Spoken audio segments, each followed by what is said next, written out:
सहनाववतु सहनौ भुनक्तु सह वीर्यं करवावहै तेजस्विनावधीतमस्तु मा विद्विषावहै। ओम शांति शांति शांति। सभी को नमस्ते, प्रणाम, सत श्री अकाल मित्रों। भगवान धन्वंतरि की कृपा से आज की क्लास आरंभ करते हैं। आज का टॉपिक है पाचक पित्त के बारे में। इससे पहले की भी क्लास में हम लोगों ने पाचक पित्त के बारे में एक क्लास हो चुका है, तो आज फिर से पाचक पित्त के बारे में ही पढ़ेंगे। पाचक पित्त यानी कि डाइजेस्टिव पित्त।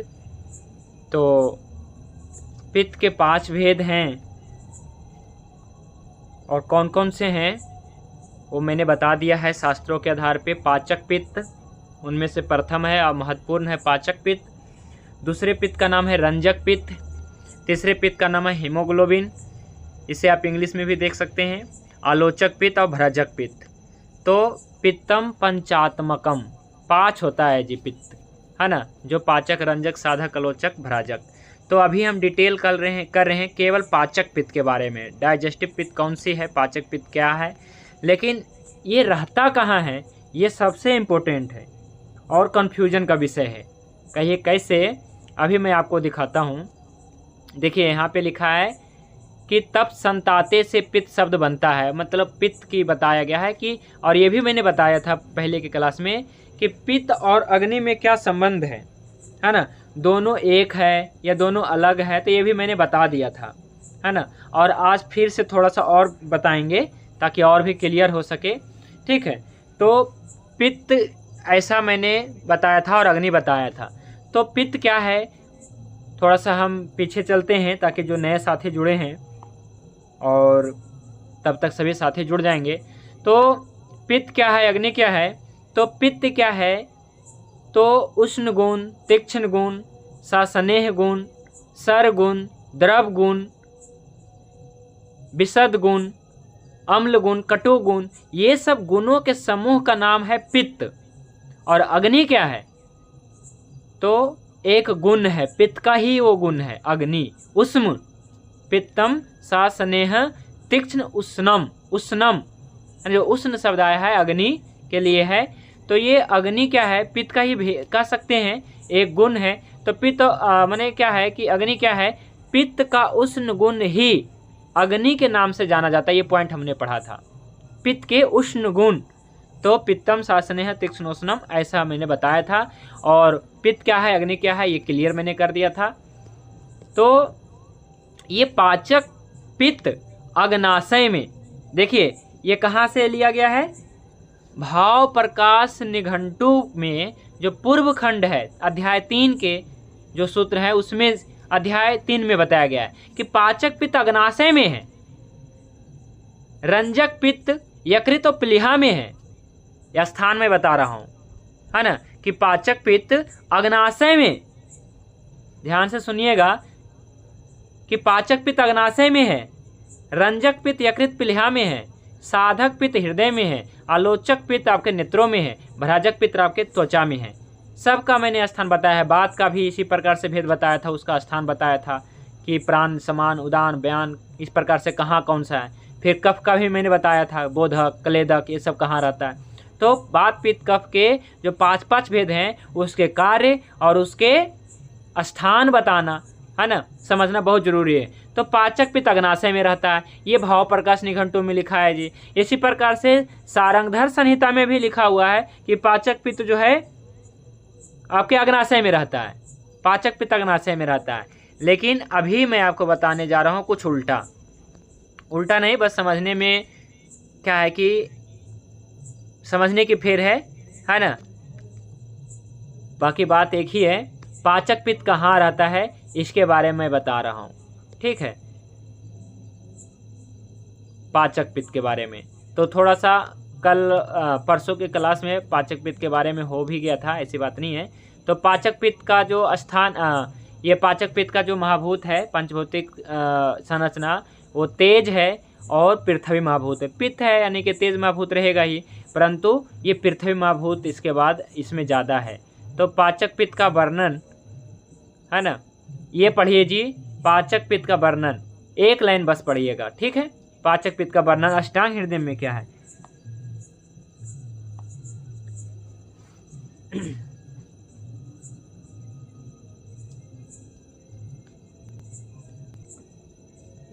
पाचक पित्त का उक्त 5 पित्तों में तो पित्त पक्वाशय तथा आमाशय के मध्य भाग क्षुद्रांत में गतिशील होता है, और जो पंच महाभूतात्मक होने पर भी तेजस आग्नेय गुण की प्रधानता के कारण जिसने अपना द्रव स्वरूप छोड़कर कठिन अग्नि रूप धारण कर लिया है। हाँ ठीक है, ठीक है। और वैसे ये पढ़ लिया था अपने टॉपिक, मैं बस आज का टॉपिक बढ़ाने के लिए मैं बता रहा हूँ। देखिए यहाँ पे 2 पॉइंट आपको नोट करना है कि पाचक पित्त क्या है जी, अमाशय सॉरी पक्वाशय, यानी कि पक्वाशय है ना बड़ी आंत जी, ठीक है। पक्वाशय यानी कि लार्ज इंटेस्टाइन, यानी कि आपके बड़ी आंत पक्वाशय, और आमाशय यानी कि आपका स्टमक पेट, जहाँ पे भोजन मतलब आहार नली के द्वारा भोजन जहाँ पे सर्वप्रथम जाकर के कुछ समय के लिए रुकता है। तो उसकी बात किया जाए तो पाचक पित्त आपके कहाँ है, आपके बड़ी आंत और आपके आमाशय के मध्य क्षुद्रांत में गतिशील होता है। क्षुद्रांत यानी कि छोटी आंत जी। तो अभी भागवत ऋषि बोल रहे हैं कि पक्वाशय और आमाशय के बीच में रहता है, यानी कि क्षुद्रांत में रहता है। और वहाँ पे भी बताया जा रहा था अभी ये देखिए, तो भाव प्रकर्ष निघंटु में मैंने बताया कि ये अग्नाशय में रहता है। पाचक पित्त कहाँ रहता है जी, अग्नाशय में रहता है, ठीक है। पाचक पित्त अग्नाशय में रहता है। तो क्या है इनमें, इन दोनों में कौन सही है ना, यानी कि आमाशय में रहता है, पक्वाशय में रहता है, इन दोनों के बीच में रहता है, अग्नाशय में कहाँ रहता है ना। देखिए इसको समझना, पित्त का मुख्य कार्य पाचन है, अतः पित्त का मुख्य स्थान आमाशय बताया गया है।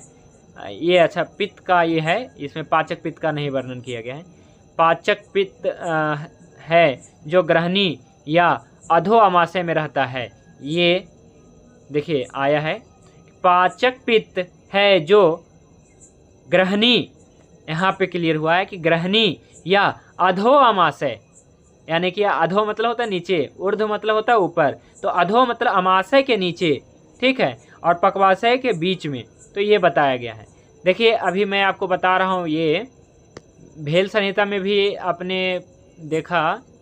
अच्छा ये तो अग्नि का और वात पित्त कफ का अंतर बताया गया था ना भेल संहिता में, ठीक है। तो अभी हम आगे टॉपिक लेते हैं कि पाचक पित्त जो है आमाशय, पक्वाशय और आमाशय के बीच में है, यानी कि अधो आमाशय में है, जिसे क्षुद्रांत भी कहते हैं इसमें। और इसमें एक शब्द आया है कि अग्नेय गुण की प्रधानता कारण, कहता है इसमें द्रव स्वरूप छोड़कर कठिन रूप ले लिया है ना। तो ये कठिन रूप ले लिया है, ऐसा आया है कि कठिन रूप ले लिया, धारण कर लिया, जिसे अपना द्रव स्वरूप छोड़ दिया। तो मैंने बताया था कि कोई कीचड़ है, अब इसे सुखाएंगे है ना, तो ये द्रव स्वरूप उड़ जाएगा, तो उसमें बचेगा क्या, तो पृथ्वी महाभूत बचेगा, आप महाभूत चला जाएगा है ना, और अग्नि रूप भी धारण करेगा है ना। जब इसमें उष्मा आएगी, पहले तो आप रहेगा, फिर अग्नि रूप धारण करेगा, यानी कि पृथ्वी इसके ज़्यादा ही रहेगा। तो ये रहेगा पाचक पित्त का जो पंचभौतिक है संरचना, वो मैंने बताया था कि ये जो है पृथ्वी मतलब इस तेज महाभूत के बाद है ना, तेज महाभूत के बाद जो है सबसे ज़्यादा तेज महाभूत रहेगा, इसके बाद पृथ्वी महाभूत जो है इसमें ज़्यादा है। तो पाचक पित्त में पृथ्वी महाभूत, रंजक पित्त में आप महाभूत, साधक पित्त में आकाश, आलोचक में तेज, भ्राजक में वायु, सभी में तेज है, लेकिन इसके साथ में ये सभी भी मतलब इसके बाद पाए जाएंगे। तो ये पढ़िए जी, पाचक पित्त कहाँ रहता है, ये पढ़िए आज से।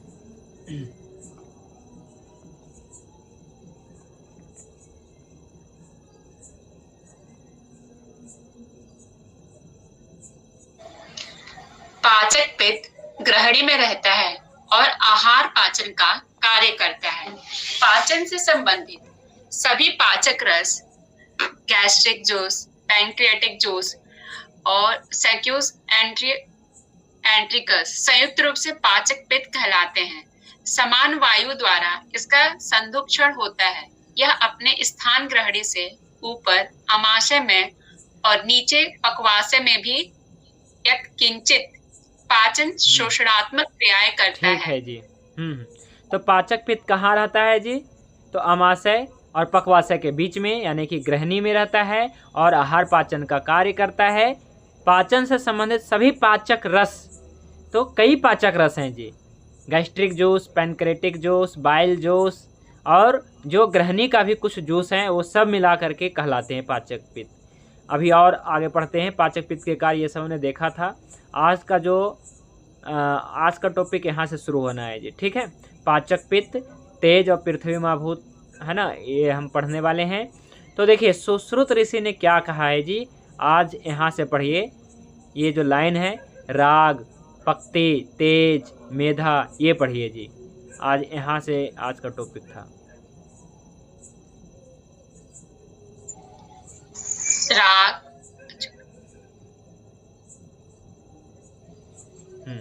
सर पढ़ूं?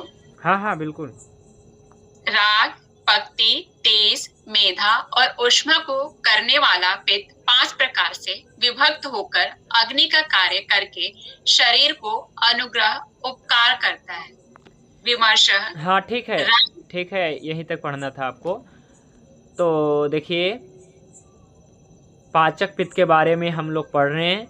तो पाचक पित्त के बारे में सुश्रुत ऋषि ने क्या कहा? अभी तक मैंने आपको भेल संहिता, भाव प्रकाश निघंटु, अष्टांग हृदयम, इसके बारे में मैंने कहा। अभी मैं आपको सुश्रुत संहिता से भी जो रेफरेंस आया है सभी बताते चलता हूँ। देखिए वैसे तो मैंने नाम रखा कि अष्टांग हृदयम क्लास, है ना, लेकिन क्या आपको लगता है केवल मैं अष्टांग हृदयम का रेफरेंस देता हूँ? भेल संहिता हो गया, सारंगधर संहिता हो गया, और इसी प्रकार सुश्रुत संहिता हो गया, भाव प्रकाश निघंटु, जो भी है, जहाँ भी है वर्णन मतलब अलग है या एक ही जैसा है, तो वो सब मैं लेके आता हूँ ताकि आपको अधिक मेहनत ना करना पड़े। जो भी इम्पोर्टेंट जानकारी है अधिक से अधिक जो है एक ही क्लास में आपको यहाँ पे मिल जाए, है ना। तो ये सारे और एक दूसरे से हम इसको संबंध भी स्थापित करें, कोरिलेट भी करें कि इसमें ऐसा कहा गया जी, इसमें ऐसा कहा गया। तो देखो अंतर तो नहीं है, एक ही बात है या अलग अलग बात है या फिर कुछ विशेष बात है। तो ये सारी है जानकारी इसमें। तो देखिए इसमें ऐसा आया है, यहाँ पे एक शब्द है, गौर करिए, बीचों बीच एक शब्द आया है पंचधा। देखिए मैं इसको जूम किया हूँ, पंचधा शब्द है कि नहीं? तो ये पंचधा मतलब होता है 5 जी। तो जो सुश्रुत ऋषि ने कहा है कि पित्त 5 प्रकार के होते हैं, लेकिन नाम नहीं बोला जी, उन्होंने नाम नहीं बोला। क्या बोला उन्होंने? कहा राग, पक्ति, तेज, मेधा और उष्मा। कितने हो गए जी? राग, पक्ति, तेज, मेधा और उष्मा। यही कहता है उष्मा को करने वाले पित्त 5 प्रकार से विभक्त होकर अग्नि का कार्य करके शरीर का उपकार करता है। देखिए यहाँ पे नाम नहीं आया पांचों पित्त का, लेकिन आपको समझना है। क्या इसे समझना है? तो राग मतलब होता है राग रस को रक्त में परिवर्तित करने वाला रंजक पित्त। देखिए भागवत ने कहा है पहले पाचक पित्त, लेकिन सुश्रुत ने कहा है राग, यानी कि पहले कहा है रंजक पित्त, है ना। तो जो भी आगे पीछे कहें, पर भागवत ने उचित कहा। पहले तो क्या है कि पाचक पित्त सही रहेगा, तभी रस बनेगा, तभी ना रक्त बनेगा, तभी रंजक पित्त का काम आएगा। यानी कि पहले पाचक पित्त की जरूरत है, रंजक पित्त की तो जरूरत तो है ही, सभी की जरूरत है ना। तो राग, पक्ति मतलब होता है पचाने वाला, आहार को पचाने वाला को कहा पक्ति, पाचक पित्त। और तीसरा है तेज, वही आँखों में जो रहता है तेज, है ना। इसको आलोचक पित्त से समझिए, तुलना करिए। और चौथा है मेधा यानी कि जो हृदय में रहने वाला है, यानी कि वही साधक पित्त। और 5वां है उष्मा, है ना जी, जो आपके त्वचा में रहने वाला है, ठीक है। तो इस प्रकार से शरीर की गर्मी रखने वाला उष्मा यानी कि भ्राजक पित्त। आए समझ में? उष्मकृत यानी कि शरीर की गर्मी रखने वाला भ्राजक पित्त। तो हो गया ना 5 प्रकार का पित्त। हाँ जी, 5 प्रकार का पित्त हो गया ना। तो सुश्रुत ने इस प्रकार से कहा है। अब भागवत ने स्पष्ट कहा है। क्या कहा है जी?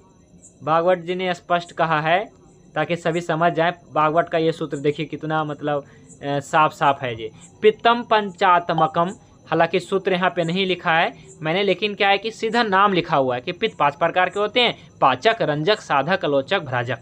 लेकिन सुश्रुत ऋषि थोड़ा ज़्यादा ज्ञानी थे, इनका जो ज्ञान है ना बहुत डीप है। मतलब सुश्रुत संहिता को समझ लेगा कोई तो समझिए कि है ना वो महान व्यक्ति ही होगा। तो क्या है सुश्रुत संहिता मतलब काफ़ी डीपली है ना। भागवत संहिता कलयुग के हिसाब से है ना, इसलिए तो कहा गया कलो भागवत नामा तो, है ना। सुश्रुतो द्वापरो मता, सुश्रुत ऋषि द्वापर के ऋषि हैं, भागवत ऋषि कलयुग के हैं, तो हम लोग के हिसाब से लिखा उन्होंने। चलिए कोई बात नहीं, हम इसके ऊपर चर्चा नहीं कर रहे हैं। हम ये बताना चाह रहे हैं कि सुश्रुत ऋषि ने भी बताया और इस प्रकार से बताया, राग, पक्ति, तेज, मेधा, उष्मा को करने वाले पित्त 5 प्रकार से विभक्त होकर के, एक ही पित्त है लेकिन 5 प्रकार से विभक्त होकर के अग्नि का कार्य करके शरीर का अनुग्रह उपकार करता है। तो बस इतना ही है, इसमें हम देखने वाले थे। अब आते हैं, अब ये पढ़िए, ये लाइन जो है पक्वाशय और अमाशय के मध्य, ये पढ़िए ये लाइन। पक्वाशय और अमाशय के मध्य में स्थित पित्त अदृष्टवश या पूर्व जन्मकृत कर्म के कारण चतुर्विध अन्न को पचाता है तथा दोष, रस, मूत्र, मल को पृथक करता है, तथा पक्वामाशय मध्य में ही रहता हुआ अपने प्रभाव से शेष 4 पित्त स्थानों को तथा समस्त शरीर को अग्नि, उष्णता प्रदान आदि कर्म से अनुग्रहित करता है। इस पित्त की पाचक अग्नि संज्ञा है। ठीक है जी, ठीक है। तो देखिए ये है सुश्रुत संहिता का फिर से रेफरेंस मैं लाया हूँ। सुश्रुत ऋषि कहते हैं पाचक पित्त नहीं कहा है उन्होंने, एक शब्द दिया है उसको कहते हैं पाचक अग्नि। और आपने ये शब्द सुना भी होगा, बहुत बार यूज करते होंगे, पाचक अग्नि मंद पड़ गई है, पाचक कम पड़ गया है ना। तो पाचक अग्नि सुश्रुत ऋषि ने कहा है पाचक अग्नि कहा है जी, जबकि भागवत ऋषि ने कहा है पाचक पित्त। तो देखिए सुश्रुत ऋषि ने कहा है पाचक अग्नि, तो इन्होंने ये कहा है कि पक्वाशय यानी कि बड़ी आंत, अमाशय यानी कि आपका जो पेट है के मध्य में स्थित पित्त यानी कि कौन है वो, कौन सा पित्त, यानी कि पाचक पित्त अदृष्टवश या पूर्व जन्मकृत कर्म के कारण चतुर्विध अन्न को पचाता है। कल मैंने बताया था आपको कि कल परसों के क्लास में चतुर्विध अन्न क्या है जी, है ना। तो चतुर्विध अन्न क्या है, तो इसमें 4 प्रकार के अन्न जो हम ग्रहण करते हैं उसी के बारे में यहाँ पे वर्णन है कि 4 प्रकार के अन्न कैसा है, कौन कौन से, जिसे हम क्या है कि या तो हम खाते हैं, चबाते हैं, है ना, इस प्रकार से चूसते हैं। तो इस प्रकार से 4 प्रकार का अन्न यहाँ पे कल परसों के क्लास में मैंने बताया था, चतुर्विध अन्न, है ना। तो या तो भोजन चबाने वाला होगा, खाने वाला होगा, चूसने वाला होगा, पीने वाला होगा, है ना। तो इस प्रकार इसको चतुर्विध अन्न नाम दिया गया था, ठीक है। तो ये तो समझा ही दिया था। तो देखिए जो हम क्या करते हैं कि पाचक पित्त को बता रहा हूँ मैं कि पाचक पित्त में आपको ये जो शब्द आया है अमाशय पक्वाशय के मध्य में स्थित है और पूर्व जन्मकृत है ना, यानी कि ये होना निश्चित है, यानी कि जिसका जन्म हुआ है तो क्या है कि सभी मतलब नवजात शिशु में ही कहते हैं कि जन्म लेते ही गर्भ से बाहर निकलते ही उसकी अग्नि प्रदीप्त हो जाता है, यानी कि अग्नि वो जो है जो तिल प्रमाण बताया गया था कल, तो ये सभी में पाया जाता है, ये जन्मकृत पूर्व जन्मकृत है, ठीक है। तो इसके ऊपर चर्चा नहीं करेंगे ज़्यादा हम, बस यहाँ पे आपको ये समझना है कि पक्वाशय अमाशय के बीच में स्थित पाचक पित्त है और ये क्या करता है, चतुर्विध अन्न को पचाता है, आपके अन्न को पचाता है, चाहे जो भी है, खाया गया है, पिया गया है, चूसा गया है, चबाया गया है, जो भी है, इसी चतुर्विध कहा गया। तो और क्या करता है, सबसे बड़ी बात इसमें लिखा है दोष, रस, मूत्र, मल को पृथक करता है। यही शब्द आपको यही समझना है, आपको ये क्या बताया जा रहा है इसको समझने की कोशिश करना है ना। ये ऐसा बता रहा है इसमें कि दोष, तो दोष क्या है जी, वात पित्त कफ, यही दोष है। रस, मल, मूत्र को पृथक करता है, कौन, पाचक पित्त करता है ना। तो ये जो है दोष, रस, मूत्र और मल को पृथक करता है पाचक पित्त अपनी ऊष्मा के कारण, है ना। तो पाचक पित्त जो है क्या कर रहा है, सभी को पृथक भी कर रहा है, अलग अलग, इसे हम विवेचती कहते हैं। लेकिन ये सब हो रहा है समान वायु की प्रेरणा से जी, है ना, क्योंकि हमारा जो है क्या बताया था मैंने, नाभि और आपके क्या है कि हृदय के बीच में जो है समान वायु का स्थान मैंने बताया था। तो हो रहा है सब वायु की प्रेरणा से, समान वायु की प्रेरणा से हो रहा है, करवा रहा है वही, कर रहा है ये सब, करवा रहा है वो, है ना। तो समान वायु की प्रेरणा से, तो मैंने बताया भी था एक बार कि समान वायु ही है जो आपके पसीना लाने में, है ना, मल मूत्र और यहाँ पे ये सब को अलग करता है जी, है ना, चाहे स्वेद भी हो, है ना, तो ये सब को जो है अलग करता है। तो मल मूत्र को भी अलग करता है ना। तो दोष, मल मूत्र और मल मूत्र को, रस को, ये सब अलग करता है। जैसे क्या है कि आपके खाद्य पदार्थों में से रस को अलग करना, खाद्य पदार्थों से मल मूत्र को अलग करना, और खाद्य पदार्थों को मतलब क्या है कि मल अपने मूत्र मल सार भाग किट भाग बनाना, है ना। इसी प्रकार से यहाँ पे एक और शब्द है शुरू में ही, दोष, दोष को भी पृथक करता है। तो करता है जी, कैसे करता है, जैसे आप सभी लोग जानते होंगे अगर ध्यान होगा तो जब क्या है कि पाचक पित्त कार्य करता है जी, तो जब क्या है कि मधुर अवस्था पाक होता है, यानी कि भोजन जब प्रथम बार क्लेदक कफ के रूप में क्लेदक करता है, तो मैंने बताया था कि वो झाग बनाता है, ये वहाँ पे मधुर अवस्था पाक कहते हैं जी। तब वहाँ पे कफ की उत्पत्ति होती है, कफ की उत्पत्ति होती है, मधुर अवस्था पाक में कफ की उत्पत्ति होती है, यानी कि कफ दोष अलग हुआ कि नहीं हुआ। इसके बाद क्या होता है जी, अम्ल अवस्था पाक होता है, तब आपका पित्त की उत्पत्ति होती है। ये कहाँ होता है, तो आपके ग्रहणी में होता है। और इसके बाद फिर कटु अवस्था पाक होता है, तब वायु का निर्माण होता है। तो वात पित्त कफ तीनों को अलग किया कि नहीं किया, ऐसा में, इसलिए यहाँ पे एक शब्द आया है कि हाँ जी संदीप कुमार जी आपका अनम्यूट है, कुछ पूछना है, चलिए ठीक है, तो हैंड रेज करिए, आपको हम पूछने का मौका देंगे, है ना, ऐसे अनम्यूट नहीं करना है जी, है ना। तो चलिए फिर से मैं समझाता हूँ, अगर कोई साथी ना समझे तो रिपीट हम कर सकते हैं या पूछ सकते हैं, मैं आपको उसी तरह समझाने की कोशिश करूँगा। देखिए यहाँ पे आया है, दोष, रस, मूत्र, मल को अलग अलग करता है कौन, पाचक पित्त। तो देखिए जानते हैं कि 3 अवस्था पाक होता है ये भोजन का। जब पहली बार होता है इसको मधुर अवस्था पाक कहते हैं, तब कफ की उत्पत्ति होती है। मधुर अवस्था पाक, कफ की उत्पत्ति। वैसे भी सभी जानते हैं जी कि मीठा खाने से कफ बनेगा, और अम्ल खाने से पित्त बनेगा, और कटु खाने से बात बढ़ेगा जी, आप सभी को पता है। काली मिर्च खाएंगे तो बात बढ़ेगा कि नहीं बढ़ेगा, है, अम्ल खाएंगे, चिंचा खाएंगे तो पित्त बढ़ेगा कि नहीं बढ़ेगा, लवण खाएंगे पित्त बढ़ेगा, और जब मधुर खाएंगे तो कफ बढ़ेगा। तो यही बात है कि मधुर अवस्था पाक के समय आपका कफ की उत्पत्ति होती है, अम्ल अवस्था पाक जो अमाशय में होता है, और अम्ल अवस्था पाक के समय में पित्त की उत्पत्ति होती है जो आपके ग्रहणी में होता है, और एक होता है कटु अवस्था पाक, उस समय वात की उत्पत्ति होती है, और ये होता है आपके पक्वाशय में, यानी कि बड़ी आंत में जी। ठीक है, तो ये है इस लाइन का मतलब जी। है तो एक शब्द कि यहाँ पे दोष, रस, मूत्र, मल को अलग करता है, लेकिन इसका मतलब ये बहुत ज़्यादा मतलब क्या है, गहराई से था। तो पक्वाशय में स्थित रहता है ये पक्वाशय, अमाशय पक्वाशय के बीच में ये पाचक पित्त रहता है, ये आपको समझना है।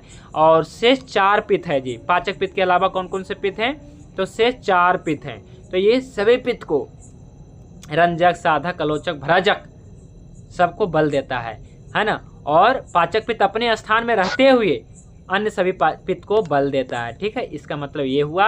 अब हम आगे पढ़ते हैं। ठीक है, देखिए क्या आया है, कटु तिक्त रसम गेयम विदग्धम चामलताम व्रजेत अग्नाशये भवेत पित्तम अग्निरूपम तिलोमितम। यहाँ पे आया है सारंगधर संहिता का ये सूत्र है जी। यहाँ पे है मतलब ये है कि अग्नाशये भवेत पित्त अग्नि रूपम, सारंगधर ऋषि कहते हैं कि अग्नाशय में रहता है। भाव प्रकाश निघंटु में लिखा है कि अग्नाशय में रहता है। और सुश्रुत ऋषि कह रहे हैं, भागवत ऋषि कह रहे हैं कि अमाशय और पक्वाशय के बीच में रहता है। तो क्या है इसका अर्थ, क्या समझें, कौन सही है कौन गलत है? ये दोनों सही है, इसको आज हम समझने वाले हैं। और आज का मुख्य टॉपिक यही है जी कि पक्वाशय अमाशय के बीच में क्या होता है आखिर, है ना। तो ये पढ़िए थोड़ा सा, पित्त उष्ण गर्म है, ये पढ़िए, ये सारंगधर संहिता। पित्त उष्ण गर्म है, द्रव पतला या तरल है, पीला है, नीला है, सत्व गुण प्रधान है, चरपरा और कड़वा है। जब वह विकृत हो जाता है तो खट्टा हो जाता है। अग्नाशय में जो पित्त है वह अग्नि रूप है और तिल परिमित है। त्वचा में जो, हाँ ठीक है यहीं तक पढ़ना था। पित्त उष्ण है, गर्म है, और पित्त के उष्ण गुण को ही अग्नि नाम दिया गया है।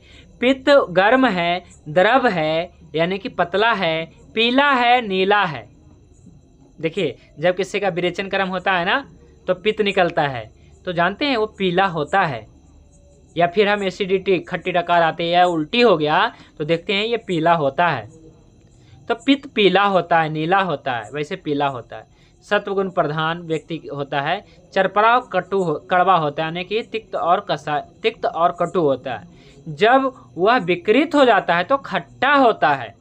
देखिए विकृत में खट्टा होता है, वैसे तो चरपरा और कड़वा होता है, कटु होता है। जब विकृत हो जाता है तो खट्टा होता है। अग्नाशय में जो वह पित्त है वह अग्नि रूप है और तिल परिमित है, यानी कि उसका प्रमाण बताया है जी। पाचक पित्त का प्रमाण जानते हैं, तिल के बराबर है जी, तिल के बराबर।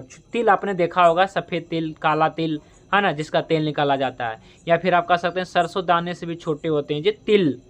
तो तिल परिमित है अग्नाशय, इतनी सूक्ष्म अग्नि है, सोच सकते हैं। तो अग्नाशय में जो पित्त है वह अग्नि रूप है। देखिए आगे ना बात कि अग्नाशय में जो पित्त है यानी कि वो पित्त ही है, वह अग्नि स्वरूप है। यानी कि अग्नि क्या है जी, वही पित्त के बारे में ही हम बात करते रहते हैं, जो तिल परिमित है। तो अलग अलग कंसेप्ट से समझा रहा हूँ मैं। अब आगे पढ़िए पित्त के विषय में। देखिए कल भी, परसों के क्लास में मैंने बताया था कि पित्त क्या है, अग्नि क्या है, यही यहाँ पर भी आया है। सुश्रुत संहिता का रेफरेंस मैंने नहीं बताया था, तो मैंने सोचा कि अपना टॉपिक में, सिलेबस में जोड़ा जाए, तो जोड़ दिया है मैंने। तो सुश्रुत से भी यही लिखा है कि पित्त के अतिरिक्त अन्य अग्नि है, अथवा क्या शरीर में, मानव शरीर में पित्त के अतिरिक्त अन्य अग्नि है अथवा पित्त ही अग्नि है, ऐसा जो है प्रश्न आया है कि शरीर में पित्त के अतिरिक्त अग्नि अन्य चीज है या पित्त ही अग्नि है। इस विषय में सुश्रुत ऋषि भी कहते हैं कि पित्त के अतिरिक्त शरीर में अन्य अग्नि नहीं है। देखिए जी आ गया ना क्लियर, ये सुश्रुत संहिता में है जी। पित्त के अतिरिक्त शरीर में अन्य अग्नि नहीं है, बल्कि पित्त के उष्ण गुण ही तो अग्नि है। तो इसलिए सुश्रुत ऋषि ने भी अपना मुहर लगा दिया है कि पित्त के उष्ण गुण ही अग्नि है। ठीक है, ऐसा समझना है आपको, पित्त ही अग्नि नहीं है, पित्त का उष्ण गुण ही अग्नि है। ये आपको क्लियर आंसर होगा जी। ठीक है, अब थोड़ा यहाँ से पढ़े 2-4 लाइन। पित्त को अग्नि या सूर्य के समान माना है। पित्त को अग्नि या सूर्य के समान माना है तथा कफ को जल या चंद्र के समान माना है। यदि आकाश में सूर्य तथा देह में पित्त ही केवल रहे तो वहां पृथ्वी देह को दाहादि क्रिया करके उन्हें नष्ट कर देंगे। अतएव उनको या उनकी क्रियाओं को कम करने के लिए चंद्र और कफ रखे हैं। ठीक है जी, ठीक है। देखिए पित्त को अग्नि यानी कि पित्त के उष्ण गुण को अग्नि कहते हैं, या सूर्य के समान भी कह सकते हैं, तथा कफ को जल या चंद्र के समान बताया गया है। और यदि आकाश में सूर्य केवल रहेगा, या फिर कहिए कि अपने देह में केवल पित्त रहेगा, तो पृथ्वी को और देह को दाह आदि क्रिया करके नष्ट कर देगा। मान लीजिए कि आकाश में केवल सूर्य रहेगा, चंद्र नहीं रहेगा, तो क्या होगा जी, पृथ्वी जल भुन जाएगा। इसी प्रकार से यदि अपने शरीर में केवल पित्त रहेगा तो शरीर जल जाएगा, है ना। शरीर दाह क्रिया करके नष्ट हो जाएंगे। ये तब उनको क्रियाओं को सम करने के लिए चंद्र रखा गया है, यानी कि अपने शरीर में भी कफ रखा गया है। पित्त यानी कि अग्नि का स्वभाव ऊर्ध्वगामी होने से वह ऊपर की अमाशय होना उचित है। कहाँ बताया गया जी पित्त की स्थान? तो पित्त का स्थान तो अमाशय भी बताया गया, मुख्य रूप से अमाशय बताया गया है। अब पाचक पित्त का स्थान भी बताया गया है कि आपका ग्रहणी में, यानी कि अमाशय के आसपास में। तो अमाशय बताया गया है जी, है ना। जिस प्रकार से क्या है कि मतलब आकाश में सूर्य अगर अकेला रहेगा तो पृथ्वी को जला देगा, उसी प्रकार से पित्त भी अगर केवल हमारे शरीर में रहेगा, देखते होंगे तब कि किसी का अगर पित्त बढ़ जाता है, यानी कि पित्त ही है, कफ कम हो गया, तो उसके शरीर में दाह उत्पन्न होता है जी शरीर में, है ना। तो इस प्रकार से हम यहाँ पे यही बताना चाह रहे थे। पूरा वैसे तो पूरा ये टॉपिक है, इसमें कुछ और भी है इसमें। चलिए मैं इसमें से कुछ और बताता हूँ। जैसे अग्नाशय अमाशय के नीचे तथा ग्रहणी और प्लीहा के मध्य होता है। चलिए इसको और आगे हम मतलब पढ़ते हैं, ये सब आ जाएगा, ये सब का जो भी भावार्थ है ना, इसका इसमें है, सार भाग है ना इसमें। तो यहाँ से पढ़िए जी, पाचक पित्त, ये पढ़िए। पाचक पित्त अमाशय और पक्वाशय के बीच में होता है। जिस स्थान पर यह स्थित होता है उसे ग्रहणी डियोडेनम कहते हैं। यह छोटी आंत का पहला भाग होता है जो पेट और छोटी आंत के बीच स्थित होती है। यहाँ भोजन का पाचन होता है। इस शब्द का एक और मामूली रूपांतरण ग्रहणी है। गृहिणी, गृहिणी। जिस प्रकार गृहिणी भोजन को इस तरह पकाती है कि वह परिवार के सभी सदस्यों के लिए अनुकूल और अनुकूल हो, इसी तरह ग्रहणी भी भोजन को ठीक से पचाती है ताकि वह पूरे शरीर और उसके घटकों के लिए अनुकूल और अनुकूल हो जाए। रसोई चाहे पढ़ दीजिए। रसोई चाहे कितनी भी सुसज्जित क्यों न हो, स्वादिष्ट भोजन केवल गृहिणी द्वारा ही बनाया जाता है। अगर रसोई संभालने वाली महिला समझदार नहीं है या थकी हुई है तो तैयार किया गया भोजन दयनीय और अनुपयोगी होगा। इसलिए भोजन बनाने वाली महिला को अपने परिवार के लिए अच्छा खाना बनाने के लिए शारीरिक और मानसिक रूप से स्वस्थ होना चाहिए। इसी तरह चाहे महिला कितनी भी फिट और अच्छी क्यों ना हो, अगर रसोई उसकी जरूरतों के हिसाब से सुसज्जित नहीं है तो तैयार किया गया भोजन भी समझौता पूर्ण होगा। हाँ जी, देखिए इस टॉपिक में क्या बताया गया है कि पाचक पित्त अमाशय और पक्वाशय के बीच में होता है। जिस स्थान पे यह स्थित होता है उसे ग्रहणी कहते हैं जी। ग्रहणी ड्यूडेनम कहते हैं, ग्रहणी कहते हैं जी। तो आपको ये शब्द समझ लेना है कि ग्रहणी किसे कहते हैं और ड्यूडेनम किसे हम कह रहे हैं, है ना। और ये ड्यूडेनम किसे कह रहे हैं, तो अमाशय पक्वाशय के बीच में है। तो जिस स्थान पे यह स्थित होता है उसे ड्यूडेनम कहते हैं। पाचक पित्त कहाँ रहता है जी, तो ड्यूडेनम यहाँ पे रहता है। यह छोटी आंत का पहला भाग होता है। छोटी आंत का पहला भाग होता है। देखिए आज मैंने ये आपको समझाने के दृष्टिकोण से अपने क्या है कि सिलेबस में ऐड किया है। देखिए छोटी आंत का पहला भाग को ड्यूडेनम कहते हैं जी। आप देख रहे हैं ना ड्यूडेनम का किस प्रकार से संरचना है। देखिए सबसे पहले हमने भोजन ग्रहण किया तो देखिए अष्टमक जो आ रहा है, अष्टमक है, यानी कि ये आपका अमाशय है।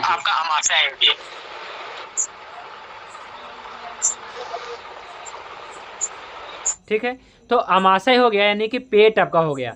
तो जब हम भोजन ग्रहण करते हैं तो आहार नली के माध्यम से भोजन सर्वप्रथम कहाँ आता है जी, तो आपके अमाशय में आता है। कौन लाता है जी, प्राणवायु। प्राणवायु क्या करता है, आपको भोजन को अमाशय में लेके आता है और ये अमाशय में कुछ समय के लिए, आधा पौन घंटे के लिए यहाँ पे रुकता है और यहाँ पे कार्य भी होता है, पचन क्रिया भी होता है, फिर आगे बढ़ता है। तो आगे कहाँ बढ़ता है, कहाँ जाता है, तो अमाशय के बाद आपके छोटी आंत में जाता है जी, और इसके बाद बड़ी आंत में जाता है, फिर मलाशय में जाता है, फिर जो है बाहर निकलता है ना। तो इस प्रकार से गुदा मार्ग द्वारा बाहर निकल जाता है। लेकिन इस दौरान जो है उसका पूरा जो है पाचन क्रिया होता है भोजन का, तभी तो खाया पिया शरीर को लगेगा। तो अमाशय जो है यहाँ पे आया है, और अमाशय के बाद होता है छोटी आंत, है ना। लीवर तो बस इसके जो है अपने राइट साइड में एक ग्रंथि है ना, तो उसमें भोजन नहीं जाता है। उसमें बस क्या है कि ये मतलब एक स्रावी ग्रंथि है, इसमें से बहुत प्रकार के क्या है कि जूस है ना, या फिर कहिए कि एंजाइम स्रावित होते हैं, ये लीवर है जी। ठीक है, तो अभी और भी चीज़ें बताएंगे, ये तो एनाटॉमी फिजियोलॉजी में बताएंगे कुछ, है ना, सभी के बारे में। आज तो क्या है पाचक पित्त है तो समझाएंगे भी, है ना, कि अग्नाशय में अभी ग्रहणी चल रहा है तो ग्रहणी के बारे में बता रहा हूँ। तो ये जो अमाशय है ना, अमाशय के बाद जो है छोटी आंत आएंगी। तो छोटी आंत का जो पहला भाग होता है जी, इसी को हम कहते हैं ड्यूडेनम। देखिए ये है जी ड्यूडेनम, ये जो सी टाइप है ना ड्यूडेनम, इसको गौर से देखिए जी, है ना। जो सी टाइप, जो ये छोटी आंत है, ये सी टाइप पहले जो है सी टाइप में होता है, इसके नीचे जो है इस प्रकार से गोल मटोल होता जाएगा, फिर बड़ी आंत आ जाएगा जी, है ना। तो जो सी टाइप जो छोटी आंत होता है, और छोटी आंत का अग्रभाग होता है, ठीक है, यही ना इसमें आया है, यह छोटी आंत का पहला भाग होता है। कौन? ग्रहणी, ऐसा में। और यहीं पे जो है पाचक पित्त होता है। तो पाचक पित्त कहाँ होता है जी, अब आपको समझ में आ गया होगा, ड्यूडेनम में होता है, यानी कि ग्रहणी में होता है। ये सी टाइप है ना, यहाँ होता है सी टाइप जो है ना, यहाँ पे पाचक पित्त होता है। इतने जो सी टाइप है ना, पूरे सी टाइप में पाचक पित्त होता है, यहाँ पे पाचक पित्त कार्य करता है।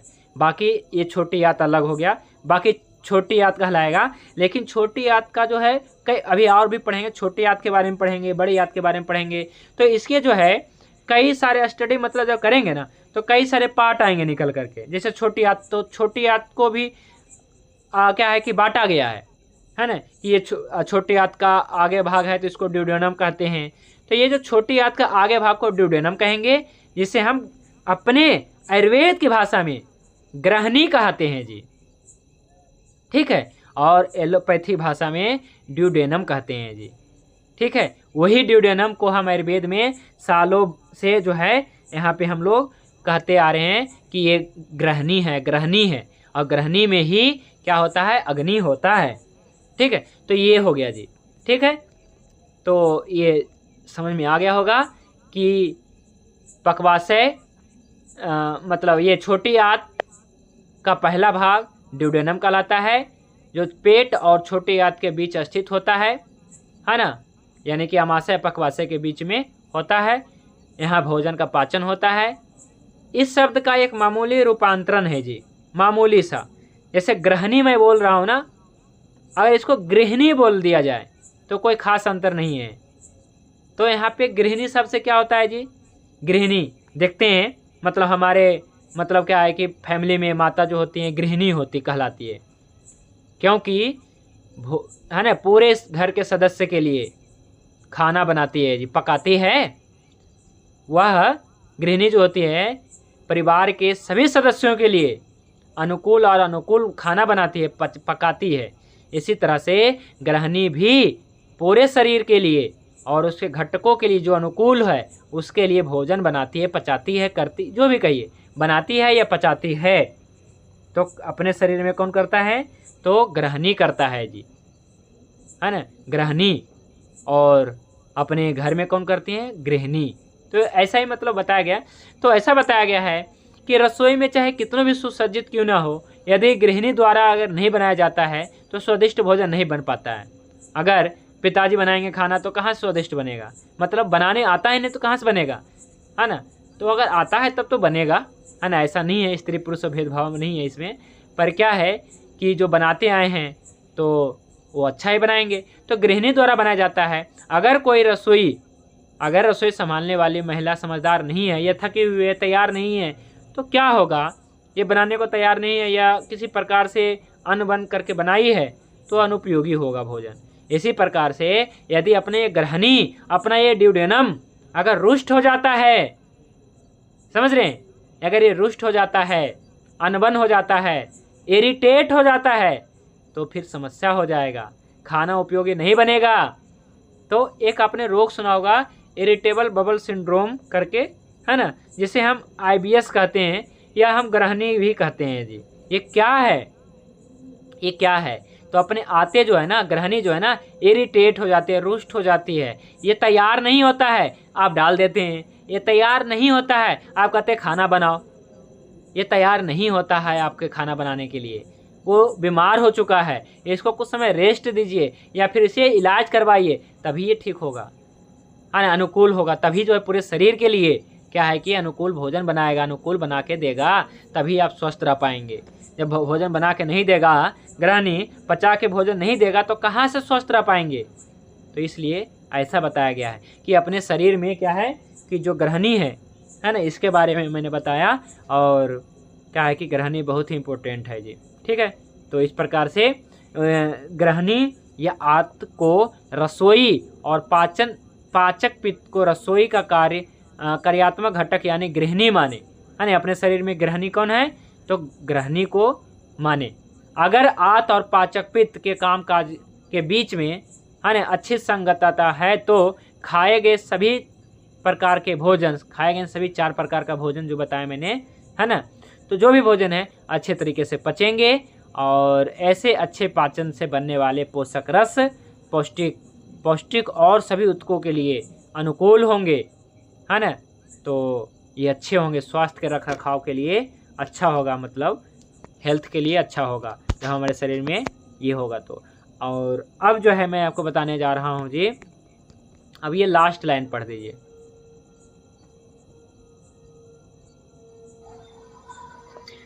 प्रकृति में उग्र होने के कारण इस पित्त में तरल घटक नहीं होता। इस पित्त का जल घटक अन्य पित्त उप प्रकारों के जल घटक की तुलना में कम होता है, क्योंकि यह पाचन और भोजन के पृथक्करण जैसे कार्य करता है। इसलिए पित्त के इस शुष्क रूप को अनल अग्नि का पर्याय कहा जाता है और इसे पाचक पित्त कहा जाता है, अर्थात पित्त जो भोजन को पचाता है।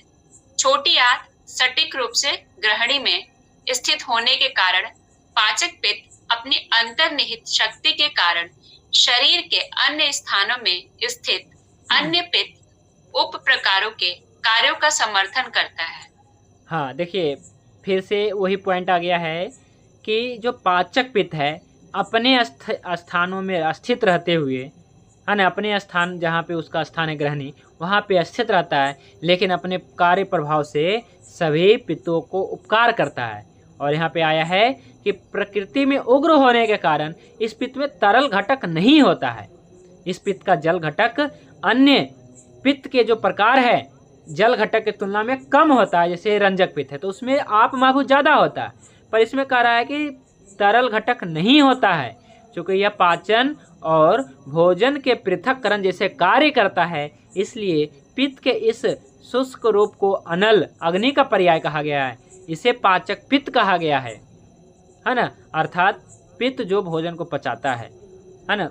तो ये क्या है जी, पृथ्वी महाभूत। ये कौन सा पाचक पित्त में मैंने क्या बताया था कि पृथ्वी तेज और पृथ्वी महाभूत प्रधान है। अगर पंचभौतिक दृष्टिकोण से देखें, सभी को हमने वैसे बता ही दिया, सभी का पंचभौतिक संरचना कि पाचक पित्त क्या है, तेज और पृथ्वी महाभूत है जी, ठीक है। तो इसमें क्या है कि कोई भी आप महाभूत नहीं होता है, अन्य पित्तों की तुलना में होता है लेकिन सबसे कम, ऐसा है। तो ये हो गया जी। अब ये आज के टॉपिक का सबसे लास्ट टॉपिक है, ये आप ये पढ़िए। जो सी शेप डिओडेनम होता है उसमें हेड ऑफ पैंक्रियास फिट होता है, इसलिए शांगधर संहिता में पाचक पित्त का स्थान अग्नाशय बताया गया है। सारंगधर संहिता है ये जी, सारंगधर ऋषि हैं, सारंगधर संहिता है इनके द्वारा लिखित किताब, तो सारंगधर संहिता। अब मैं आपको बताता हूँ आज का पूरे टॉपिक का सार कि क्या है, कि आज का जो टॉपिक था कि पाचक पित्त का स्थान क्या है और कार्य क्या है, ये सब दोनों हुआ है। तो पाचक पित्त का स्थान मैंने आपको बता दिया कि पाचक पित्त अमाशय पक्वाशय के बीच में रहता है, ठीक है, यानी कि आपके पेट और आपके बड़ी आंत के बीच में रहता है। लेकिन सारंगधर ऋषि ने भाव प्रकाश निघंटु में कहा है कि यह अग्नाशय में रहता है। तो क्या है मामला, इसे आप गौर से देखिए जी, इसे गौर से देखिए, फिर आपको समझ में आ जाएगा। जैसे अपना ये ऊपर स्टमक है जी, पेट है, और आप राइट साइड में लीवर भी देख रहे हैं, लीवर के ठीक नीचे आपका जो है गॉल ब्लैडर है।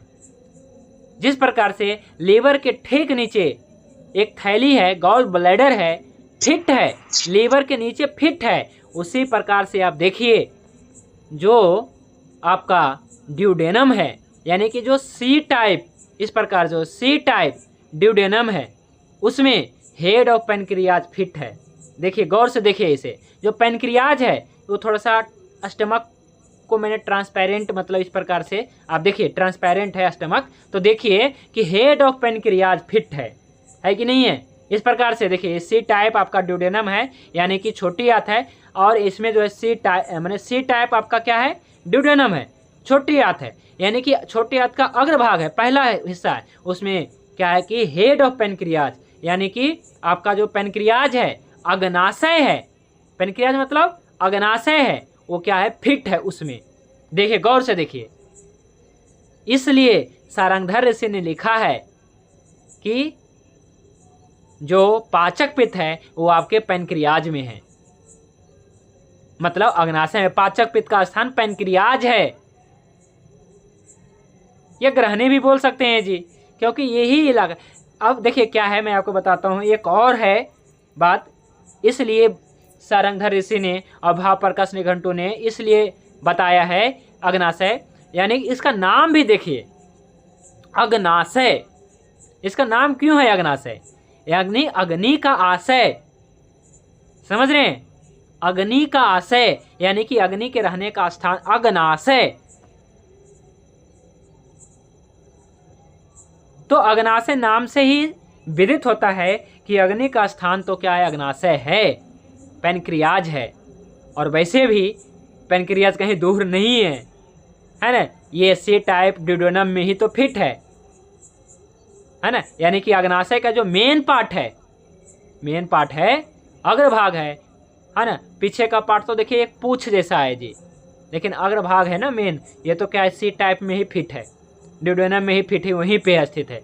और जो पैनक्रेटिक जूस होता है ना, जो पैनक्रेटिक जूस होता है वो यही होता है ना, यहीं पे पैनक्रेटिक जूस हो गया। और गौर से देखिएगा, दूसरे फोटो में दिखा रहा हूँ, इसमें देखिए जी लीवर है, लीवर के नीचे गॉल ब्लैडर फिट है, और सी टाइप जो क्या है आपका छोटी आंत है उसमें पेनक्रियाज फिट है, और सब जो है एक स्थान पे जूस छोड़ रहा है ना। क्या है कि लीवर और गॉल ब्लैडर से बाइल जूस निकल के आ रहा है, पेनक्रियाज से पैनक्रेटिक जूस आ रहा है, और अमाशय से गैस्ट्रिक जूस आ रहा है, और जो छोटी आंत का भी जो कुछ जूस है वो सब जूस जो है देखिए एक स्थान पे मिल रहा है। देखिए इस प्रकार से, देखिए जहाँ पे ओपन है छोटी आंत, देखिए यहाँ पे आके मिल रहा है। और देखिए जो ग्रीन कलर है ये भी इसका जो है कहाँ पे आके मिल रहा है, देखिए ड्यूडेनम में ही आके मिल रहा है, मतलब सब एक स्थान पे मिलता है। यही है ग्रहणी, यही पे जो है अग्नि का स्थान है, जो तिल प्रमाण बताया है जी, ठीक है जी। तो आपको ऐसा समझना है, तो कोई अंतर नहीं है भागवत ऋषि में, चरक ऋषि में, सुश्रुत ऋषि में, सारंगधर ऋषि में, भाव प्रकाश में, भेल संहिता में, सब एक ही बात बताया है, पर कुछ सूक्ष्मता से बताई है कुछ ने, और कुछ ने मतलब मोटा मोटी बताने की बात कही गई है, ठीक है जी। तो आज का टॉपिक यही था, है ना। और अगर कुछ और चीज़ें छूट गई है या फिर आपके मन में कोई प्रश्न है आज के टॉपिक से रिलेटेड तो पूछ सकते हैं, है ना। बाकी एक चीज़ और मैं बता देता हूँ, इसके बाद आप पूछिएगा। देखिए अब इसमें क्या है जी, पंचभौतिक संरचना क्या है इसकी, तो पृथ्वी महाभूत है और तेज महाभूत है। तो क्या होगा कि कि जब तेज महाभूत बढ़ जाएगी तो पृथ्वी महाभूत घट जाएगी, आप महाभूत घट जाएगा। तो जब तेज महाभूत, पाचक पित्त का जब तेज महाभूत बढ़ जाता है तो क्या होगा, भूख बहुत तेज लगेगी, भस्मक रोग हो जाएगा, ऐसा लगेगा मतलब खाए पिए सब कुछ भस्म, कमजोरी कमजोरी मतलब लगेगा। और जब पृथ्वी महाभूत बढ़ जाएगा तो भूख ही नहीं लगेगा, तो भी कमजोरी कमजोरी लगेगा। तो यही है ना। बाकी इसके बारे में कल विस्तार से अगर देखते हैं, अगर कुछ और टॉपिक छूट जाता है तो कल रखेंगे, नहीं तो कल से हम रंजक पित्त के बारे में पढ़ेंगे जी। ठीक है जी। तो आज से टॉपिक से रिलेटेड कोई प्रश्न है तो रख सकते हैं जी, कर सकते हैं अनम्यूट करके प्रश्न।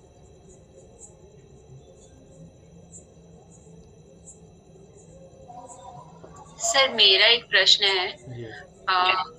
जैसे कुछ लोगों का मैंने देखा है कि उनका जो पेरिस्टालिसिस प्रोसेस होता है, मतलब जो खाने का पाचन क्रिया, जो फूड नीचे जाने का प्रोसेस होता है, जो अपन अभी अग्नाशय ड्यूडेनम की बात कर रहे थे, तो वो आइडियल टाइम से बहुत ही ज्यादा स्लो होता है। मतलब आइडियल टाइम 25 से 30 मिनट का है, पर उनका जो टाइम होता है 2 से 2.5 घंटे का टाइम होता है, इतना से खाना निकलता है। प्राण वायु सर या फिर समान वायु सर? जैसा आपने बताया कि प्राण वहां से खाने को मूव करता है। नहीं, देखिए प्राण वायु का स्थान मैंने बताया था आपका, है ना, हृदय से ऊपर और कंठ के बीच में ही बताया था। तो जब हम भोजन ग्रहण करते हैं ना, मुख में रहता है ना, तो मुख से भोजन जो अमाशय तक जाता है तो उसे ले जाने वाला जो है प्राण वायु है, बस यहीं तक। इसके आगे प्राण वायु का कार्य नहीं है। इसके बाद जो है अगले वायु को सौंप देता है, समझ रहे हैं। इसके बाद जो है समान वायु का आता है जी, यानी कि आपका जो है अमाशय के बाद जो हृदय के आसपास से इस नाभि तक जो है समान वायु ही काम करेगा, तो उसका समान वायु ही विकृत है।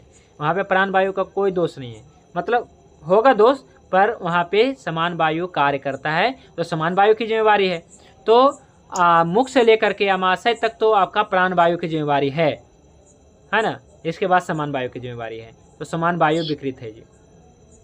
तो सर जैसे कि अब मान लीजिए इनका जो फिजिकल स्टेटस है उस वजह से है या फिर खान पान की वजह से है, मतलब जिनका भी देखा है सर उनका पेट निकला हुआ है, वो भले दुबले पतले हैं पर पेट निकला हुआ है, उन्हीं का ये प्रोसेस स्लो देखा है सर। इसे 4 से 5 लोगों का कंप्लेन आया है। तो स्लो है ना, तो कहीं ना कहीं जो है देखिए स्लो है, यानी कि इसको पाचक पित्त का जो है पृथ्वी महाभूत बढ़ गया होगा, है ना, पाचक पित्त का। तो तेज महाभूत बढ़ाने की जरूरत है वहाँ पे, तो तेज महाभूत बढ़ाएंगे तो क्रिया तेज होगी जी, पाचन क्रिया तेज होगा तभी आगे बढ़ेगा, है ना, तो स्लो ही रहेगा। तो वहाँ पे पृथ्वी महाभूत क्या होता है, गुरु होता है। पृथ्वी महाभूत भारी होता है, पृथ्वी महाभूत मंद होता है, तो पृथ्वी महाभूत निश्चित रूप से बड़ा है। तो तब हम यहाँ पे लवण रस, कटु रस देंगे, ऐसी औषधियाँ देंगे, तिक्त औषधियाँ देंगे, जो क्या है कि तेज महाभूत को बढ़ाए, तो क्या है कि ये प्रक्रिया तेज होगी। तो सर तेज महाभूत बढ़ेगा तो क्या मतलब जो उनका एब्डोमेन का फैट है वो भी कम होगा क्या? क्योंकि कहीं ना कहीं जो हमारा ये जो शी टाइप का डिओडेनम दिख रहा है, तो उनका पेट ज्यादा निकलता होगा तो वो भी विकृत रूप में आ जाता होगा। हाँ जी, जैसे क्या है कि यदि पृथ्वी महाभूत बढ़ता है तो ये सभी को आकार भी बढ़ जाता है, जैसे पैनक्रियाज की आकार बढ़ जाएगी, है ना, या फिर लीवर का आकार बढ़ जाता है, या फिर स्प्लीन का भी आकार बढ़ जाता है, तो इस प्रकार से बढ़ जाता है ना। तो वहाँ पे पृथ्वी महाभूत के गुण बढ़ जाता है, ऐसा समझिए। तो यहाँ पे हमें तेज महाभूत को बढ़ाने की ज़रूरत है जी, है ना। तो अभी हम लोग पढ़ने वाले हैं, जैसे ही दोष के बारे में हम लोग टोटल पढ़ लेंगे, इसके बाद हम लोग रसों के बारे में ही पढ़ने वाले हैं, या फिर धातुओं के बारे में पढ़ेंगे। हमें लगता है रसों के बारे में ही पढ़ना चाहिए, तभी चिकित्सा करना आराम आप लोग कर पाएंगे, है ना, और कुछ मेडिसिन पढ़ेंगे तभी हो पाएगा। तो ये था जी। और कोई प्रश्न है? जी प्रणाम जी, नमस्ते। मेरा सवाल, मैंने 15 दिन पहले भी एक सवाल किया था, उसका जवाब नहीं मिला मुझे जी। मेरे एक पेशेंट है, मैं न्यूरोथेरेपी प्रैक्टिशनर हूँ। मेरे एक पेशेंट हैं, वो डाइजेशन का ट्रीटमेंट कराने आ रहे हैं हमारे सेंटर पर। उन स्टमक में बहुत जलन, मतलब छाती में बहुत जलन रहती है हर वक्त, और उनका डाइजेशन बहुत बुरी तरीके से बिगड़ा हुआ। वैसे तो अल्कोहलिक है, नॉनवेज तो खूब समझ मतलब गया। अच्छी तरीके से खाते हैं, मना कर चुके हैं हम लोग, मानते नहीं है। बट फिर इस स्थिति में हम क्या करें क्या ना करें, क्योंकि डाइजेशन उनका हाँ बहुत चलिए बुरी मैं बता देता हूँ, जलन है ना, सिंपल है। बहुत जलन है देखिए जी। सिंपल है, यहाँ पे आपको समझना है, जलन है यानी कि तेज महाभूत बढ़ाया जी, है ना। पाचक पित्त का क्या बढ़ाया है, और वैसे भी एल्कोहल सेवन करते हैं तो एल्कोहल का क्या गुण बताया मैंने, उष्ण होता है, तीक्ष्ण होता है उष्ण कि नहीं, होता तो जी उष्ण गुण तीक्ष्ण गुण तो बढ़ेगा ही जी। अब देखिए, अब हम दबाने की कोशिश करते हैं अपने समन औषधियों से, तब हम यहाँ पे एक ही काम कर सकते हैं कि यहाँ पे हम पृथ्वी महाभूत दे दें जी, बस। औषधि के रूप में। हाँ औषधि के रूप में जो पृथ्वी महाभूत प्रधान है ना, जो भी जी औषधि पृथ्वी जी महाभूत है, तो मैंने जी डिस्कस भी किया था पृथ्वी महाभूत क्या है। तो पृथ्वी महाभूत जो पृथ्वी से निकले, जैसे जी में मैंने जी आपको बताया था सोना गेरू, बस उसे सोना गेरू शुद्ध जी करके दे दिए जाए तो उसकी जलन ठीक हो जाएगी जी, है ना। पृथ्वी जी। महाभूत किस है ये। किस टाइम पे गुरुजी मैं सोना गेरू की बात नहीं तो गुरु प्लीज प्लीज मेरा हाँ हाँ क्वेश्चन पूरा होने दीजिए हाँ जी, हाँ प्लीज। जी, हाँ जी। किस जी समय में दे, जी तो देखिए पित्त का काल कब होता है, 10 बजे स्टार्ट होता है, हाँ या 10 जी जी बजे या 2 जी बजे। तब हम क्या करते हैं कि ये दोनों काल में हम दे देंगे, 10 बजे दे देंगे और 2 बजे दे देंगे, मात्र मतलब 100 mg देंगे जी, बस इतना में काम जी चल बिल्कुल जाएगा, 100 mg। जी बिल्कुल। शुक्रिया शुक्रिया गुरुजी, बस इसे आप चाहें तो इसे धना पानी के साथ भी दे सकते हैं, जो कोरिएंडर होता है, धनिया होता है, रात को भिगो अच्छा देना जी है जी है ना, 1 बढ़िया गिलास पानी में 1 चम्मच धना, और सुबह जो है दे सकते हैं, ठीक होगा पेशेंट, जलन ठीक होगा उसकी, क्योंकि पृथ्वी महाभूत बढ़ेगा, पृथ्वी महाभूत बढ़ेगा यानी कि तेज महाभूत कम होगा, तो तेज महाभूत कम होगा तो जलन शांत होगा जी। हाँ जी वैद्य अजय जी क्या कहना चाह रहे हैं। जी मैं ये कहना चाह रहा हूँ कि जैसे कि एक पेशेंट मेरे पास आया, उसके 10 दिन से आंख से पानी बह रहा था जी, तो मैंने आपसे मतलब तो मैं उन्हें सोना गेरू दिया, और सोना गेरू मैंने उन्हें 250 mg दिया, तो उनका पानी बहना एक ही दिन में बंद हो गया। अच्छा जी। और आज हमने जो है एसिडिटी के मरीज को, जैसे बहन जी ने अभी सवाल किया है कि बहुत ज्यादा जलन है, तो मेरे पास एक पेशेंट आया, वो उसके बहुत ज्यादा जलन है, तो मैंने उसे अभिपित्त कर चूर्ण में सोना गेरू मिलाकर मैंने चूर्ण दिया है। अब देखिए बहुत ही अच्छा रिजल्ट मिलने की आशा है। चलिए जी ठीक है जी। ये मेरा गुरुजी मेरा एक प्रश्न है, सोना गेरू को शुद्ध कैसे करते हैं? चलिए जी बताएंगे, बिल्कुल बताएंगे, औषध निर्माण प्रक्रिया भी बताएंगे। इसके लिए सोना गेरू लाना है पंसारी से 100 ग्राम, और उसे जो है लगभग 2 चम्मच घी में भून लेना है जी, लोहे की कढ़ाई में, शुद्ध हो जाएगा, 5 मिनट भून लीजिएगा, थोड़ा लाल हो जाएगा, है ना। इसी को कहते हैं सोना गेरू को मतलब शुद्ध करना, और कुछ नहीं है जी, बस सोना गेरू ओरिजिनल होनी चाहिए, ठीक है।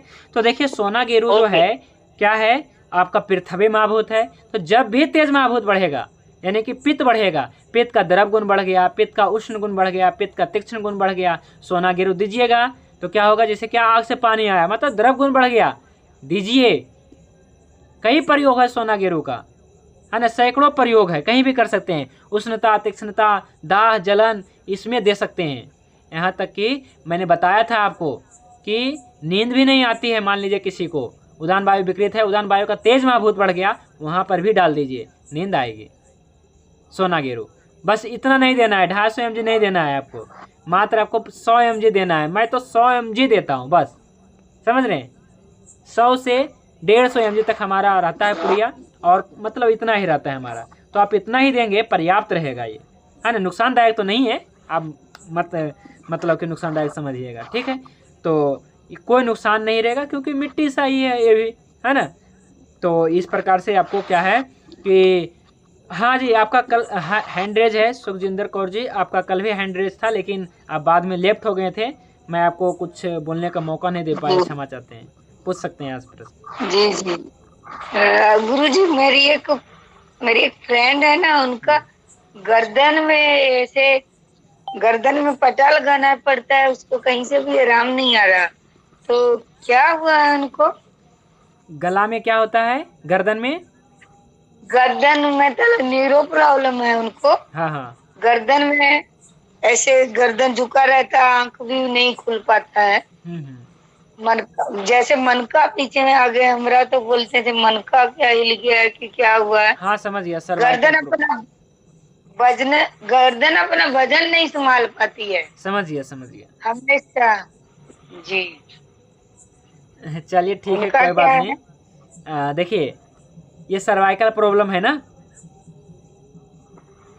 शायद, मतलब गर्दन उनका संभाल नहीं पाती वजन, अपना माथा का वजन। समझ गया। या फिर देखिए तभी नहीं संभाल पाते होंगे जब उनका जो है निश्चित रूप से जो है जो श्लेष्मक कफ है वो विकृत हो गया होगा, है ना। यानी कि उनके शरीर में मतलब कि बात कैसा वजन है, वजन कितना होगा?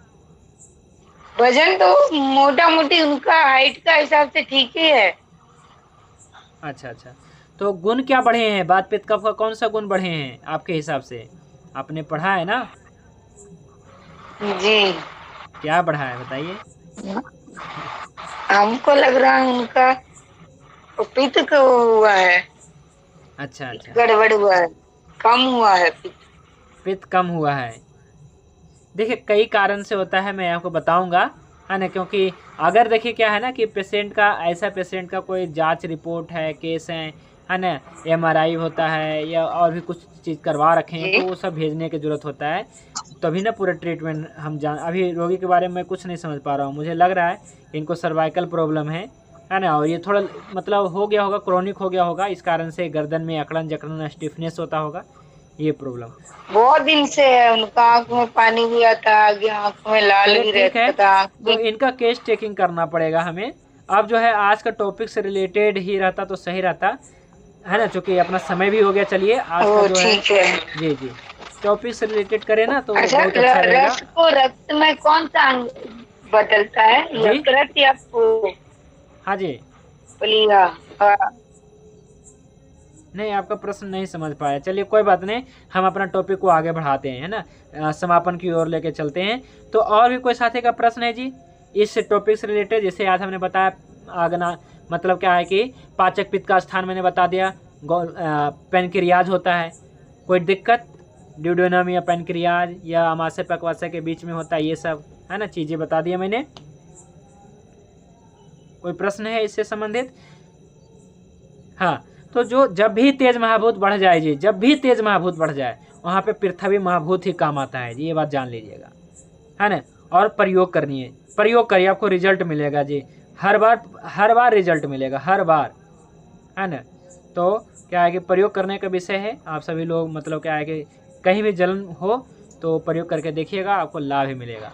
तो जहाँ पे देखिए गुरुजी सोना गेरू को स्वर्ण गैरिक भी कहते हैं क्या? हाँ बिल्कुल, स्वर्ण गैरिक कहते हैं, गिरीज भी कहते हैं, सोना गेरू, स्वर्ण गेरू, है ना, या फिर गिरीज, इस प्रकार से इसका नाम है। बिल्कुल वो सर मैं रेडी आता सर ना कंपनी का स्वर्ण गैरिक हम लोग इस्तेमाल करते हैं, वही सोना गेरू नहीं है, मतलब स्वर्ण गैरिक ही है, वो समझ नहीं पा रहे। हाँ, तो आप एक बार काम करिए, अगर शुद्ध है ना, कोई भी चीज़ शुद्ध है मतलब सोना गेरू, तो 1 गिलास पानी में, ट्रांसपेरेंट गिलास में 1 गिलास पानी में 1 चुटकी जो है सोना गेरू डाल के देखिए, यदि वो तैरता है तो ठीक है, मतलब शुद्ध है। अगर ये डूब जाता है तो इसे शुद्ध करने की जरूरत है, ठीक है, ये बात ध्यान रखिएगा। वही सर मेडिकेटेड आता है ना स्वर्ण गैरिक, वही हम लोग इस्तेमाल कोई बात नहीं, आप प्रयोग करके देखिएगा, है ना, शुद्ध है या फिर अशुद्ध है, तो अगर शुद्ध रहेगा तो शुद्ध कर लीजिएगा और विभिन्न प्रकार में प्रयोग करिए। जब भी पित्त का उष्ण गुण बढ़ जाए तब यहाँ पे प्रयोग कर लेना, पित्त का द्रव गुण बढ़ जाए तो प्रयोग कर लीजिएगा, ठीक है। हाँ जी गुरुजी, एक बार में 100 ग्राम ही देना है? हाँ जी प्रणाम जी, नमस्ते जी। एक बार में 100 ग्राम ही देना? 100 ग्राम नहीं, गलत है, 100 mg, 1 ग्राम का, समझ रहे हैं? हाँ जी, समझ गया। ऐसा होगा, वो इतना देना है जी। गुरुजी प्रणाम। हाँ जी नमस्ते सर, आपने भी बताया तेज महाभूत को कम करने के लिए पृथ्वी महाभूत की मात्रा बढ़ानी पड़ती है, तो इसमें आप महाभूत से अग्नि कम नहीं होती है क्या? हाँ देखिए, पित्त का क्या है रूप, तो ये तेज है और द्रव गुण भी होता है इसमें, तो तब हमें जो है देखना पड़ता है ना कि पित्त का उष्ण गुण बढ़ा है केवल कि द्रव गुण भी बढ़ा है। अगर द्रव गुण बढ़ेगा तो आपको लूज मोशन भी बना रहेगा, तब यहाँ पे क्या है कि ये ज़्यादा फिट बैठेगा। मतलब सोना गेरू कि मतलब सोना गेरू, और इसके साथ में और भी कुछ दे सकते हैं जो ज़्यादा से ज़्यादा पित्त को भी द्रव गुण का शोषण करे, है ना। इसके साथ में हम सोठ दे देंगे। सोठ उष्ण होता है, तीक्ष्ण होता है, शोषण करता है, तो और भी ज़्यादा शोषण कर लेगा। तो ऐसा है जी, समझिएगा कि अगर पित्त का केवल उष्ण गुण बढ़ा है तो थोड़ी सी काम चल जाएगी, थोड़े से में काम चल जाएगा। अगर द्रव गुण भी बढ़ा है पित्त का तो और लंबे समय तक देना पड़ेगा, है ना। और तब तक देना जब तक सम ना हो जाए। जब ठीक हो जाए सब कुछ तो बंद कर देना है। ऐसा नहीं कि देते रहेंगे तो अब ऐसा होगा कि पृथ्वी महाभूत बढ़ जाएगा, तब फिर से क्या है कि भूख नहीं लगेगी और जीर्ण होगा, अग्निमांद होगा। तो ऐसा भी नहीं करना है। जब ठीक हो जाए तो छोड़ देना है जी, ये बात भी ध्यान रखिएगा। ऐसा नहीं कि आयुर्वेद के साइड इफेक्ट नहीं होता है। ठीक है। हाँ जी, क्या प्रश्न है आपका वेद राजपूत जी? जी हाँ, यही पूछा था गुरु जी, ये मात्रा पूछ रहा था इसकी। 100 mg देना है। 100 mg देना है। आप अधिकतम 250 mg दे सकते हैं। 1 ग्राम का जो चौथा भाग होता है, इतना दे सकते हैं। मतलब एक चुटकी ऐसा, है ना। और वैसे तो एक छोटी सी मतलब क्या है, कंप्यूटर की कांटे भी आती है, उसमें mg बता देगा आपको, है ना। 15 mg, 20 mg, 100 mg, इस प्रकार से रखना चाहिए वैद्य को, है ना, सभी को, है ना। तो आज के लिए बस इतना ही। अब जो है कोई मतलब टॉपिक छूटा है पाचक पित्त से संबंधित तो हम कल करेंगे, है ना। और हम बाकी क्या है कल पढ़ेंगे जी, है ना। पाचक पित्त के बारे में और सही पित्त के बारे में आपको जानकारी मिल ही जाएगा सभी, है ना। तो क्या है कि आज के लिए बस इतना ही।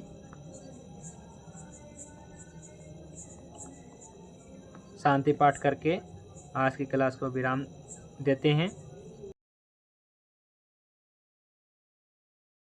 ओम ध्यो शांति अंतरिक्षं शांति पृथिवी शांति आपः शांति औषधयः शांति वनस्पतयः शांति विश्वदेवः शांति ब्रह्म शांति सर्वं शांति शांतिरेव शांति सामा शांतिरेधि। ओम शांति शांति शांति। सभी को नमस्ते, शुभ रात्रि। भगवान धन्वंतरि की कृपा आप सभी पे बने रहे। जय धन्वंतरि, जय आयुर्वेद।